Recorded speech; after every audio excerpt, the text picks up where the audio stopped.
Alright, how's it going? This is going to be another tutorial right after I did the overhand aerial and the underhand aerial tutorial. So this tutorial is going to be on Helix aerial variations and what you can do with them rather than just the standard Helix aerial. So before you start this video, prerequisites for these tricks should be just a standard Helix aerial or really any kind of Helix aerial. The Helix aerial I'm doing really is just starting on the bite handle, giving it a swing and catching the safe handle. That's the Helix aerial I'm doing. I know like the original Helix aerial is tossed from the safe handle right after like a behind the 8-ball and then catch it on the safe handle again, but I don't know. I can do that one. It's a little funky. It doesn't, you can work in the tricks. I know some people who can do that very well, just not really my style. I really like the bite handle. It's a safe handle variation.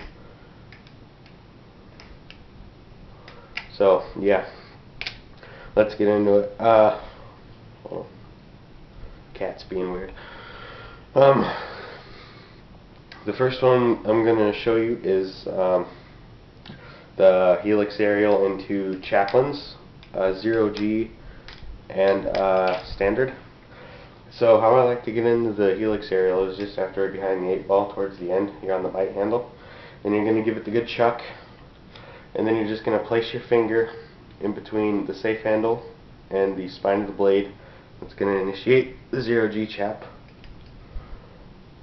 So again, it's really kind of intimidating to do this one because if you do mess up, you'll probably cut yourself a little bit, but not as bad because that momentum won't really be carrying around on your finger. The most that's going to happen is you're going to go in for it, you're going to throw it, and the blade is going to come to the safe handle, and the most that's going to happen is the bite handle is going to clamp down on you. The pressure of that will probably lead to a cut depending on how sharp your knife is, but in reality it's not going to cut you that bad if you do mess this up. But just be very careful. It's all about timing. Get a very nice throw for you, so you get that momentum and you can get your finger in there nice and accurately, and it's really not bad.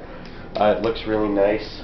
I don't do them a lot, but yeah. There's how to do it in the 0G. Standard chaps, they always feel kind of awkward, but it's basically the same principle. You just kind of want to get under and then do the Chaplin horizontally. It's really just like an aerial to 0G chap. Like if you ever practice those, which are pretty basic and simple. Except I can't let them know. It's basically the same principle as that, except 0G. And for some it may even be easier because some people can't really do vertical chaps that well, which is what the aerial to Chaplin looks like. So that actually might be an easier variation if you just go from underneath and go into a horizontal chap like that. So there's that. Those are two pretty cool variations that you can work in the combos and such. They're really not that difficult, not that dangerous. So yeah. The next variation I'm going to go into is how to get into a 0G chap from a Helix aerial, which honestly can be easier to get into than doing the standard 0G chap, or yeah, 0G ladder. Sorry, I might have been saying Chaplin this whole time. How to get into a 0G ladder from Helix aerial. It's actually kind of easier in my opinion to go into it from an aerial than it is just doing it regular, like just throwing the Y2K, getting your pinky in there and going for it. If you do an aerial, you have time to get your pinky in there, and if you have good enough hand-eye coordination, you can place your pinky exactly where you want it. So if you choke down for your Helix 0G ladders, then you can choke down. If you want to stay more up towards the pivot, I kind of like a good center, and then you go into it. So in reality, it's just getting your pinky in there, and it's no more risky than throwing your index in there for a 0G chap or a horizontal chap. And I think it's a little bit easier than doing the helix to horizontal chap. So just do like a behind the 8 ball. These are really good ways to come up with combos too, if you learn these. And you take a simple trick like behind the 8 ball or even the helix, for example.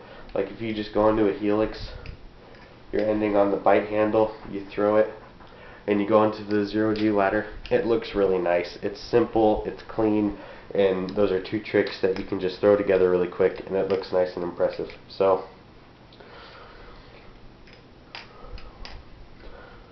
you throw it, you're going to do the rotations again just like you would with any other aerial, and as it comes around to about here, that's when you're going to want to put your pinky in. And as it goes in, you can let it do chaplains and go into it if you want, but the way I like to do it is I like to get my pinky in there, and then I want to clamp it with my ring finger in my pinky, just like this. And then that, with the momentum coming around, it's coming around, I tilt it down and clamp, and then I'm going to go into the 0G ladder, just like that, okay?